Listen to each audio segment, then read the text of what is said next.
Hello and welcome back to Turner Music Academy. My name is Michael Turner. Now let's get into this video. We're going to be talking about solfeggio, chromatic scale, so two things, and the major scale and its formula, and intervals. So finally today we're going to be talking about the major scale. Now what is the major scale? Clearly I've said it in the past, and what is it? Why is it so important? Well, as I said, scales are the keys to music, so you need to understand it.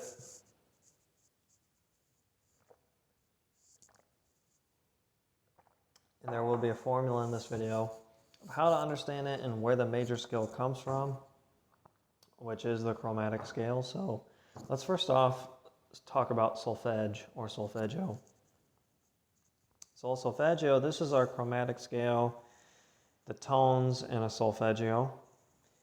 And you sing it ascending with these tones, and you sing it descending with these tones.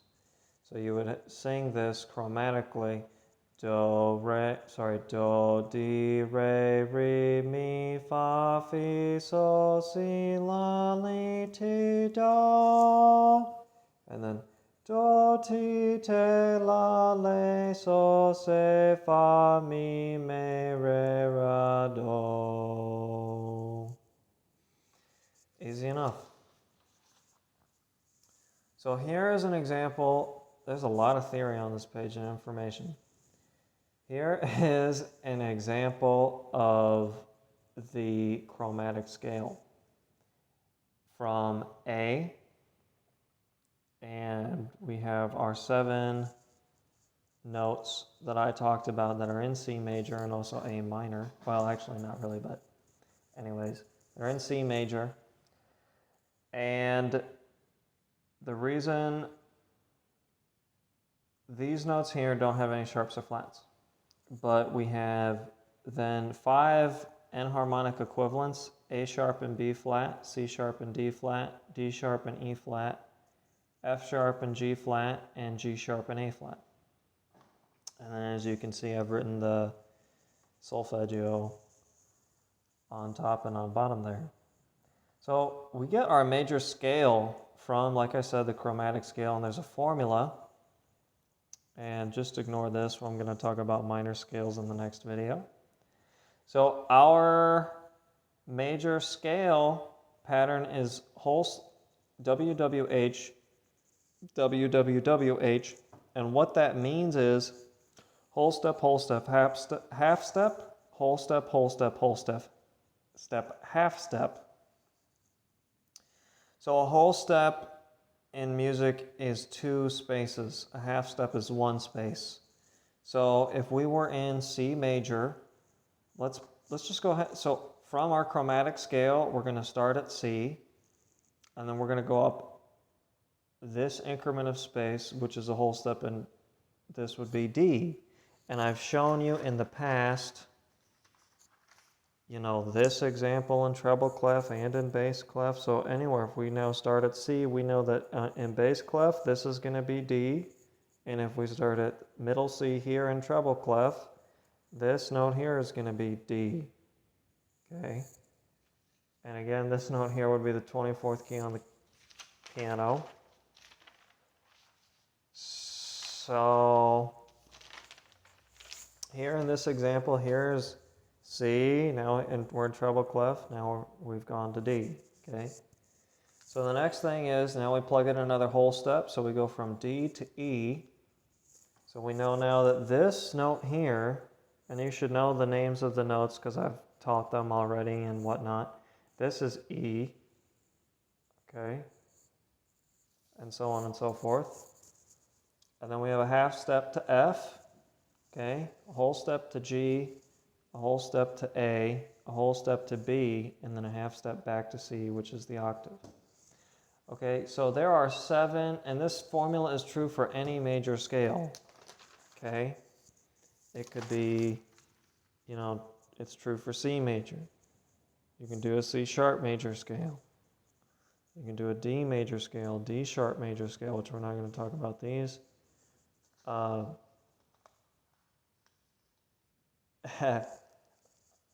had to, there should be a C sharp here, okay?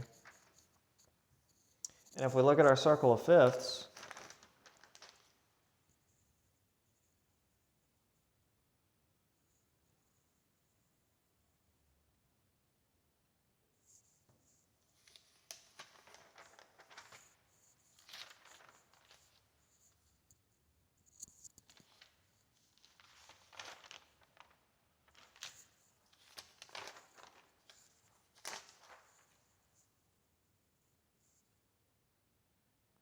E flat, we would plug in D sharp here, and we would see that the relationship of that would be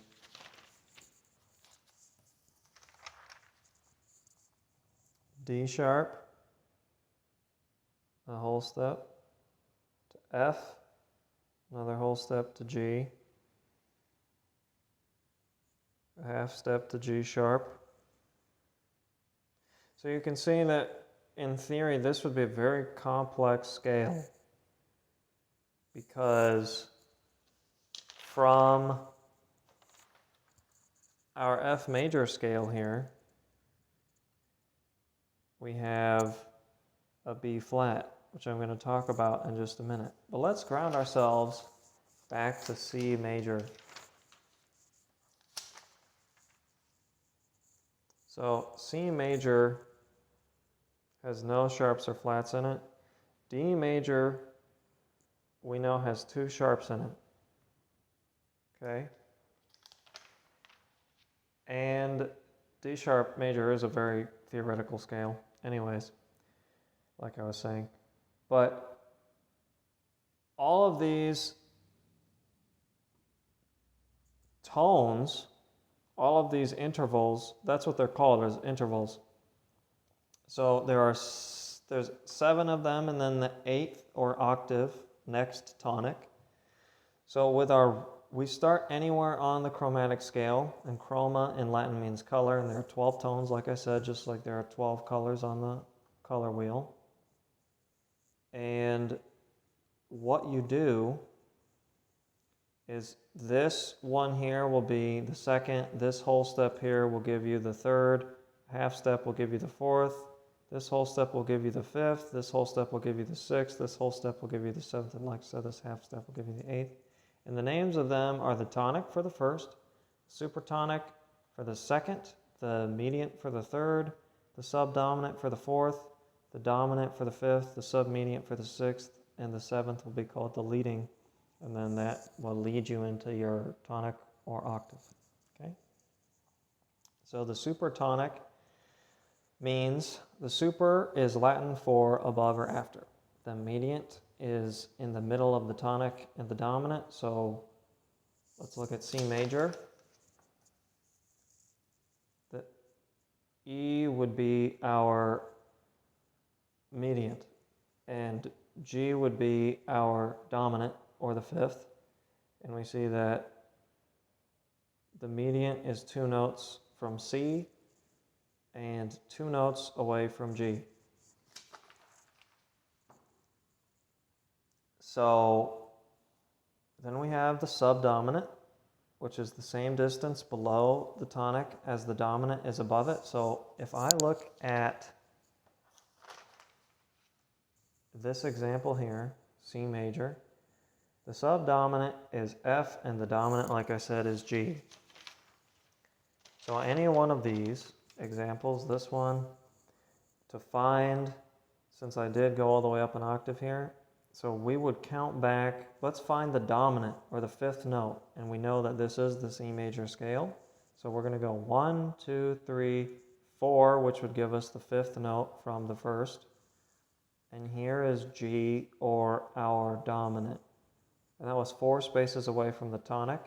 And now to find our subdominant, we can just use the octave here. And what this will allow us to do, and now we go back 4 spaces. 1, 2, 3, 4. This gives us our subdominant, or F, Fa, Do, Re, Mi, Fa, Sol, La, Ti. You get it? Now, it allows us to know that because this and this are the same notes, that this, if I were to put a note here, this would be B.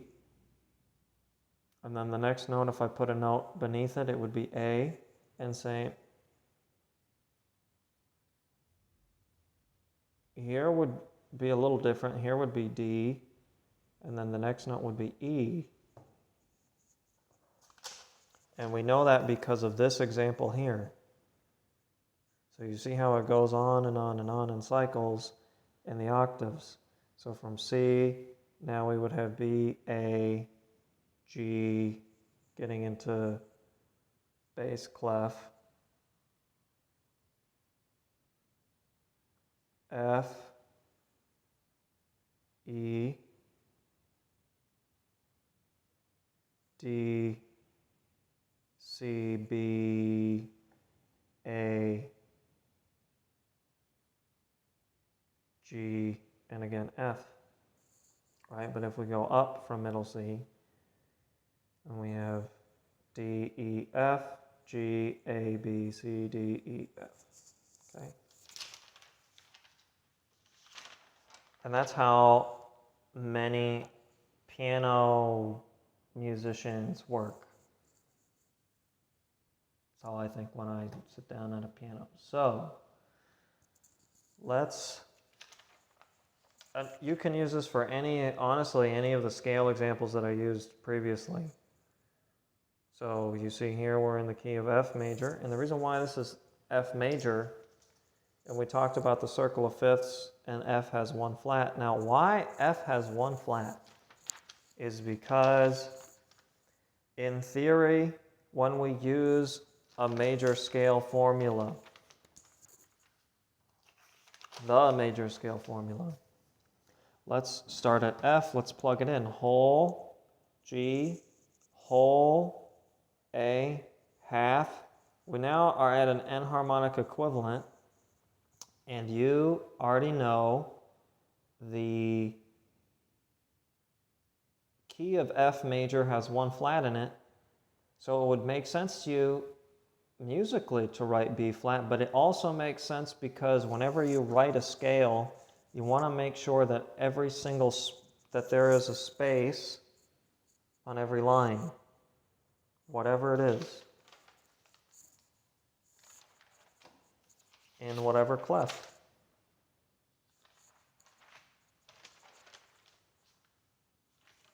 Okay, and this exemplifies why D sharp is a mostly theoretical major scale, as I was pointing out earlier. So in F major, from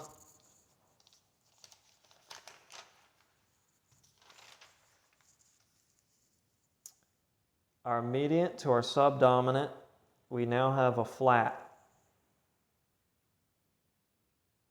a B.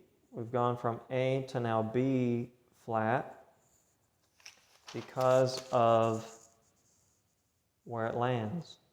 But we've already done A, so putting in A sharp in theory would make it an accidental. Okay, more or less. So next we're going to do a whole step to C, a whole step to D, a whole step to E, and then a half step back to F. So I earlier was talking about subdominants as the same distance below the tonic as the dominant is above it. And now the fifth is called the dominant, and the reason why it's called the dominant is because it dominates the harmony. So in our circle of fifths, okay, from getting to C to G on the circle, G is the fifth of C major. Let's look at the pattern. That's correct. Now, if I were to go to a G major scale here, we're going to find that D is the fifth of G major. Well, look at that. Now if I go to a D major scale, care to guess what is going to be the fifth of that scale? Well, lo and behold, now how about A major?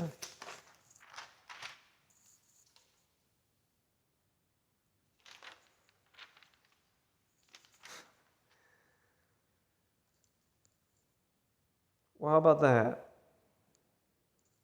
Now what do you think E major is going to be? All right, now what about B major?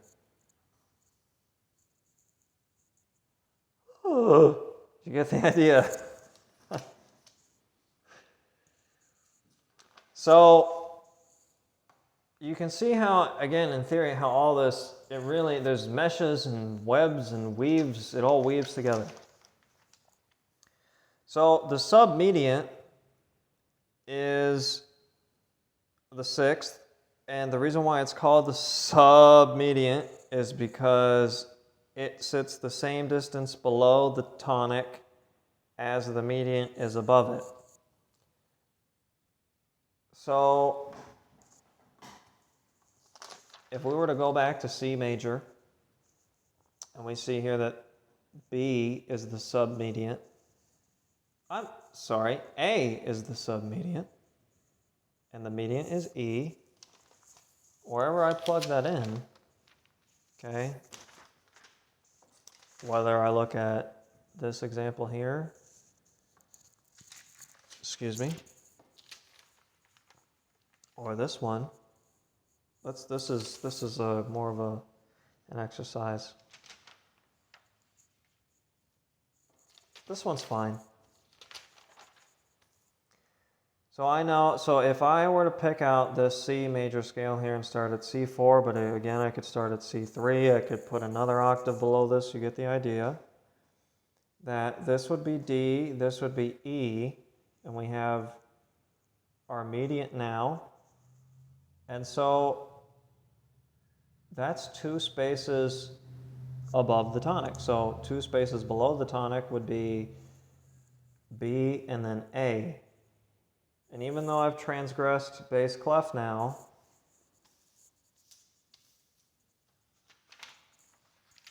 here's treble clef and all the notes. C, B, and A. You get the idea. And again, here's middle C, and then here's C5. Okay. And that is what you're after, that level of understanding. Okay? So next, we're going to have our leading, which the reason why it's called a leading is because it often rises a semitone to the tonic or leads a melody. So as I've said before, scales are the keys to music. So, you know, if you're a jazz musician, like I said, I'm not going to talk about jazz in this series of videos, but, you know,